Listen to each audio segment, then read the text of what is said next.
Salut à tous, bienvenue, merci d'être avec nous. On va être toute la journée, figurez-vous, ici à Les Uns, dans ces magnifiques Alpes vaudoises. Vous le voyez, la journée s'annonce extrêmement bien. Inutile de vous le préciser, un paysage tout simplement à couper le souffle. On a un premier reportage où on va parler de l'exposition Hélios. Si vous nous suivez régulièrement, nous étions déjà là l'année dernière à la même époque avec plus ou moins le même invité, mais qui a beaucoup de choses nouvelles à dire. On a plaisir d'être avec Nicolas Vaudreau. Salut Nicolas. Bonjour. Merci beaucoup d'être avec nous, accompagné de Grégory Chapuisat. Bonjour Grégory, merci beaucoup d'être avec nous. On va te laisser parler dans un instant. Nicolas, on va planter le décor avec cette exposition Hélios. C'est la deuxième année. Alors en gros, Hélios, c'est une exposition avec des œuvres extrêmement originales, particulières, qui vont être essentiellement sur 3 sites différents, sur Les Uns, sur les Mosses, et puis encore sur, j'ai un petit blanc, troisième site. Aigle et Aigle, Yvorne également cette année. Et Yvorne cette année. Alors raconte-nous un peu ce qu'est l'idée d'abord de ce projet, de cette exposition. Donc l'idée c'est de placer des œuvres insolites dans des lieux magnifiques dont on a la chance de pouvoir fouler le sol dans nos contrées. Donc c'est les offices du tourisme de Aigle, Les Uns et les Mosses qui se sont associés et qui ont créé entre guillemets ce parcours entre ces 3 communes. Et donc depuis le château jusqu'au lac et par Mons et par Vaux, des sites d'exception accueillent des œuvres d'artistes qui ont choisi des lieux parce que leurs œuvres faisaient sens. Alors, c'est des œuvres, Nicolas, qui sont extrêmement importantes. Il y a une girafe qui fait 6 mètres. Enfin, entre autres, il y a des dragons. On trouve toutes sortes de... C'est fabriqué en quoi? Décris-nous un peu ces différentes œuvres. Donc, il y a toutes sortes de matériaux différents selon les préférences des artistes. Donc, la girafe de Jimmy Yaka est faite en métal. Elle est à Prafonda. Elle observe le coucher de soleil. Ça, c'est un des sites accessibles en voiture, par exemple. Il y en a d'autres qui sont beaucoup plus loin à atteindre. Donc, il faut marcher un petit peu. Par exemple, comme la cabane des frères Chapuisat. Alors, c'est là où nous sommes. On va y revenir dans un instant avec Grégory. Nous avons des glaciers qui sont en train de fondre sur le lac Liaison, fait par Gaspard Combes, qui sont en matériaux de récupération. On a toutes sortes de différents matériaux sur chaque site. Alors, si on peut dire promenade, balade initiatique comme ça, il faut préciser qu'on ne peut pas la faire évidemment en 2 heures de temps. C'est quelque chose qui prend même peut-être plusieurs jours si on veut faire tout le tour, l'ensemble, Nicolas, parce qu'on est quand même en montagne, on marche, donc c'est quand même un peu sportif. Exactement. Donc il y a des sites, comme je l'ai dit, qui sont atteignables rapidement et d'autres où il faut prendre le temps. Donc c'est aussi un peu l'idée d'inviter les gens à se promener, à aller découvrir des sites qu'ils n'auraient pas vus s'il n'y avait pas eu une œuvre là ou vice-versa. Alors on ne va pas faire, évidemment, le but c'est d'amener des gens ici dans cette région magnifique. On ne va pas faire peur forcément aux gens, mais c'est à la portée de tout le monde. Ça veut dire que des familles, des enfants, c'est accessible. Là on a marché un tout petit bout, mais franchement c'est pas la mer à boire. Donc la majorité des sites sont très accessibles. Après, je veux dire qu'il y a des sites qui sont à environ 1 heure de marche, comme Solacir ou ici. Alors, si vous prenez la télécabine et vous descendez jusque-là, le plus simple, c'est d'y remonter pour ne pas faire toute la descente. Mais toute la descente jusqu'à Les Uns est aussi magnifique. Le lac Liaison, c'est à peu près 1 heure de marche. Mais si vous parlez au restaurateur, il vient vous chercher et vous fait un bon petit plat là-haut. Ouais, parce qu'il y a un petit restaurant qui n'est pas loin, justement. Tout à fait. Nicolas, on aurait peut-être dû commencer par le commencement, à savoir que tu es l'initiateur de ce projet, en tout cas un des initiateurs de ce projet, Hélios, qui est là depuis, on le rappelle, l'année dernière, également artiste, tes temps perdus. Ces œuvres, justement, enfin tes temps perdus, tes heures perdues, justement, ces œuvres, elles sont fabriquées quand, comment, ça prend combien de temps? C'est un boulot de fou. Donc surtout sur des sites qui sont pas faciles d'accès. Donc les artistes doivent venir idéalement l'année d'avant pour s'inspirer, voir les lieux en été avant la neige. Ensuite, il y a toute une procédure de contact avec les communes, les propriétaires, l'environnement, la protection de l'environnement. Donc pour chaque œuvre, c'est tout un processus à faire qui est assez laborieux. Ça concerne combien d'artistes? Alors, on a plaisir de saluer Simon, qui est là, qui nous vient en droite ligne de l'Allemagne, d'Hambourg, hein, et de Bâle aussi, où il habite. Bonjour Simon. Alors peut-être nous présenter, Simon, c'est un des artistes qui collabore à cette Wunderlich, exposition. qui était dans le projet 2018, qui est venu avec Grégory Chapuzat faire le concept de la cabane de l'ermite et d'y habiter.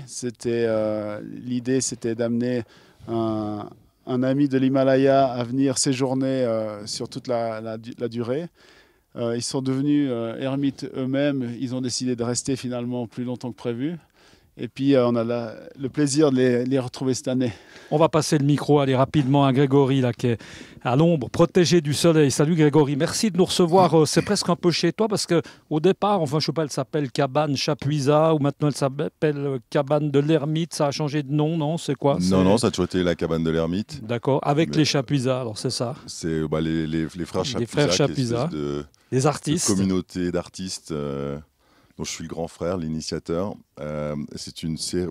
Cette pièce-là fait partie d'une série qu'on fait depuis maintenant plus de 10 ans, qui est une série qui s'appelle In Wood We Trust, et où il y a un protocole très simple, il n'y a pas de plans horizontaux ou verticaux à part les tables. Je confirme. Voilà. C'est très difficile d'accéder sur cette plateforme. Il n'y a pas une marche qui ressemble à l'autre, c'est assez compliqué.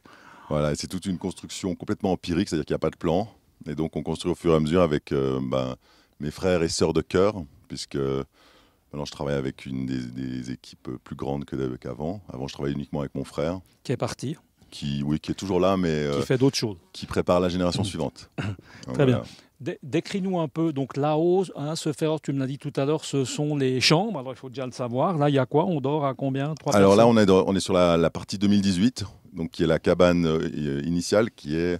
avec là les 3 lits qui sont superposés, une espèce de cabane en hauteur, et puis avec une entrée un peu difficile pour être un peu défensif, parce qu'on n'a pas envie d'être dérangé trop facilement pendant qu'on dort, ou pendant la grasse matinée. Relativement peu de risques, d'après moi. Peu de risques. Hein. Et puis ensuite, on arrive ici sur la zone, on va dire, conviviale, cuisine, salle à manger, avec espace de rangement nourriture. L'année dernière, ici, on avait le gaz, on a l'eau, on a les frigidaires, là. Enfin, frigidaire, c'est comment on appelle ça? Une glacière. Et puis ici, on a ce qu'on appelle communément la Stammtisch, la table ronde. Le seul endroit où c'est plus ou moins plat, on est d'accord, pour pas que le café se renverse. La table et les lits à l'intérieur qui sont plats. C'est les deux seules choses plates. Et cette cabane fait partie à part entière, évidemment, de toute justement cette exposition. Les gens passent par là. Il y a même un petit endroit sympathique qu'on vous montrera peut-être juste en fin d'émission, où est mon ami Pierre. On espère qu'il ne va pas tomber parce qu'on en a encore besoin pour 2 autres sujets. Là, c'est carrément un peu on va repasser le micro à Nicolas, c'est un peu le parcours du combattant. Ça se passe sous la table. C'est son œuvre, mais moi je appelle ça un rite de passage, où il y a un parcours de spéléologie qu'ils ont construit en extension de la cabane.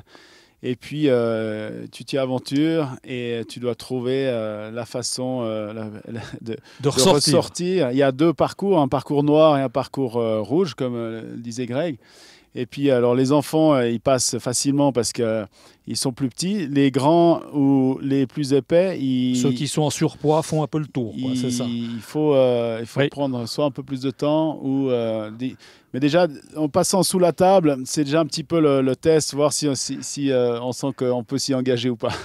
Grégory, on va lui repasser Là, il y a encore du travail. Là, vous êtes là. Alors, comment ça se passe? Toute la journée, vous vivez carrément là, on peut le dire? Alors, nous, on est arrivé il y a 2 semaines pour construire donc cette extension qui est le parcours de spéléo en bois. Et on a fini hier. Donc, mon équipe est repartie. Donc là, on est juste Simon et moi pour profiter d'un peu de soleil, finalement. Avec Nicolas qui a amené les croissants. Puis là, il y a un cake qui est remarquable. On va le goûter tout à l'heure. C'est ça, il s'appelle comment? C'est un cake spécial. Hein.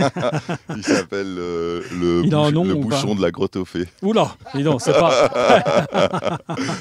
il s'appelle le juteux bouchon de la grotte aux fées. Il doit avoir toute une histoire, ce cake. On va peut-être pas trop en parler parce qu'à mon avis, il a un historique. Nico, on va lui repasser le micro peut-être. Ouais, la grotte aux fées là-haut. Si jamais la grotte aux fées, elle est là-haut, juste. Ah oui, il y a le trou là-bas. Voilà. C'est quoi ce trou? Ça va. Donc ça, c'est la grotte aux fées. Donc c'est là qu'habitent les fées de notre région et de toutes les légendes qui habitent nos contrées depuis la nuit des temps.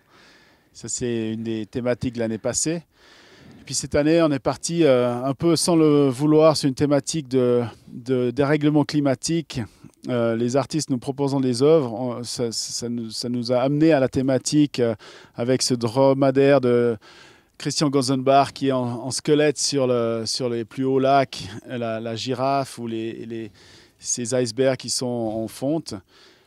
Mais néanmoins, on garde notre thématique profonde d'une proposition de rentrer en équilibre avec soi, de rentrer dans quelque chose de plus équilibré avec nous-mêmes et notre entourage. Toute une philosophie. Hein, voilà, et puis alors il y a une cellule qui est née dans une grotte à visiter un peu plus loin là. Il y a un tambour de notre ami Alexandre Joly qui Oh, il y a plus d'une quinzaine d'artistes, hein, je crois qu'on peut Il y a 17 artistes et 22 nouvelles œuvres. Et avec les œuvres de l'année passée, ça fait à peu près une trentaine. On va terminer avec Grégory qui va juste lâcher son café 10 secondes encore. Merci Grégory. Raconte-moi juste, parce qu'il y a des faits ici, on aura compris, on attend du reste d'en croiser une ou deux, ce serait sympa, mais il y a surtout des bouquetins et des animaux.